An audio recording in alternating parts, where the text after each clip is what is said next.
Okay, pop quiz. What's Spider-Man's real name? Correct, Peter Parker. Everyone knows Peter Parker is Spider-Man, right?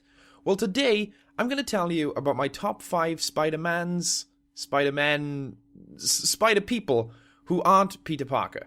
Number 5, Spider-Man 2099. Unlike Peter Parker, Miguel O'Hara is not a photographer for the Daily Bugle in modern New York. He is actually a geneticist working for Alchemax in the year 2099. Still in New York, though. Miguel was leading a team of geneticists who were trying to create super soldiers. As if that hasn't been tried before. Honestly, someone couldn't make a sandwich in the Marvel Universe without accidentally creating Sandwich Man. His research was heavily inspired by the stories of the historical hero Spider-Man. After a human test subject dies, Miguel tries to leave the project, but Alchemax have him poisoned and blackmails him with the antidote, so he will be forced to continue his work.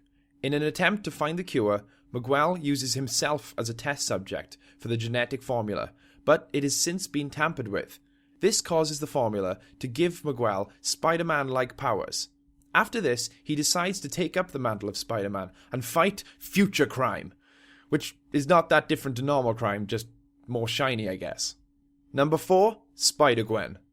Most people know Peter Parker's first love, Gwen Stacy, but what you may not know is that on an alternate Earth 65 to be exact, Gwen is actually the one who was bitten by the radioactive spider. And really, other than that and her cool, spooky costume, not much is known about this mysterious alternate Gwen Stacy. She is a very new character who only has 2 issues out at time of recording, with a lot of potential to be explored, and this makes her an interesting outlet for future Spidey stories. We'll have to keep up with the issues to find out more about that though. Number 3, the Scarlet Spider. Now, for this one, we have to dip our toes into the Clone Saga. I know, I'm sorry, but we have to. Ben Reilly was the first successful clone of Peter Parker, created by the villain Jackal, a villain deeply obsessed with Gwen Stacy, but that's a different story entirely. Speaking of different stories entirely, the Clone Saga.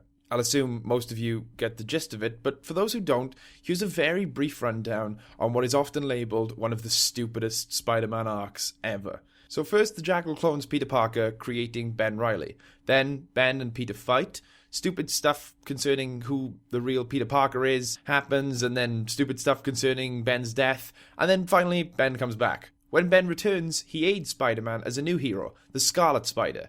Being a clone of Peter Parker, he has a pretty identical power set, but Ben does have one thing that Peter doesn't have. A sleeveless hoodie. Oh yeah! Number 2, Ultimate Spider-Man.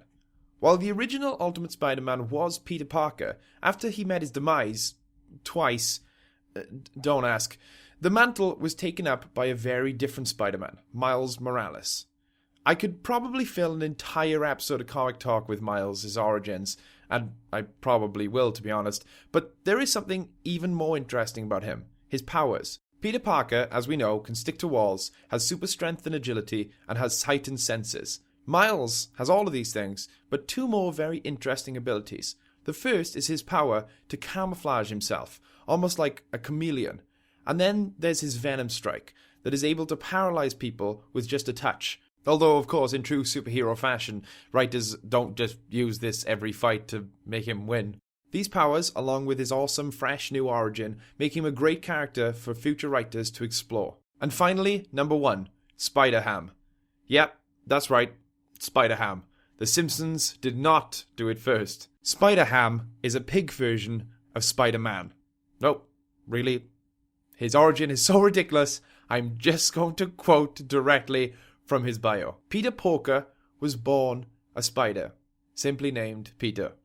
He resigned in the basement lab of May Porker, a slightly goofy animal scientist who had created the world's first atomic-powered hairdryer, hoping that the introduction of nuclear fusion to America's beauty salons would revolutionize the hair care industry. After dousing her head with water and activating the dryer, May Porker accidentally irradiated herself and in a fit of delusion bit Peter, who then found himself transformed into an anthropomorphic swine, much like May Porker herself.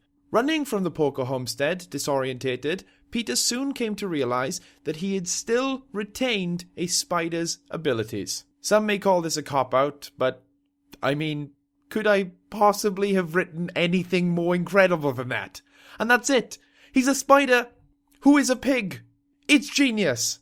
Obviously, he's not a serious character, but the potential for comedy is amazing. So, there you have it. 5 Spideys who aren't Peter Parker. And I am in no way implying that Peter Parker is no longer interesting. It's just that Spider-Man was built on the idea that he could be absolutely anyone. His costume was designed to invoke that idea. His body is entirely covered, hiding his hair, his eyes, his race, and really, there is no way to tell if Spider-Man isn't a Spider-Woman. This is why I believe it's so interesting when new people take on the Spider-Man mantle.